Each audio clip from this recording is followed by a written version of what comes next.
ফিজিওথেরাপির চিকিৎসাগুলোতে নতুন নতুন প্রসিডিউর এসেছে। জি। আমরা কেন শুধুমাত্র মেডিকেল টার্মগুলোকে ব্যবহার করছি বা একজন স্পেশালিস্টের কথা বলছি?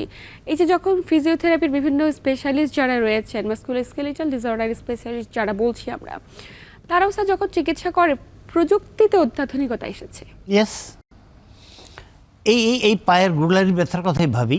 এই পায়ের গোড়ালির ব্যথা আমি একসময় চিকিৎসা করতাম, এখানে একটা আর্স তৈরি করতাম, শক্ত আর্স তৈরি করতো আর্টিফিশিয়াল লিম্ফ অ্যান্ড ব্রেস যারা স্পেশালিস্ট, আর্স তৈরি করে এখানে লাগানো হতো।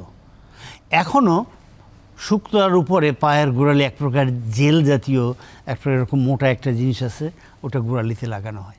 কেউ কেউ লাগায় এখনও, কিন্তু আমি একসময় করতাম ওভাবে, কিন্তু এখন করি না। আপনার আর্স কমে গেছে, তো প্যাসিভলি একটা আর্স বসায় দিয়ে উঁচু করে রাখলে ওইটা সরালে তো আর্স আগের মতোই হবে।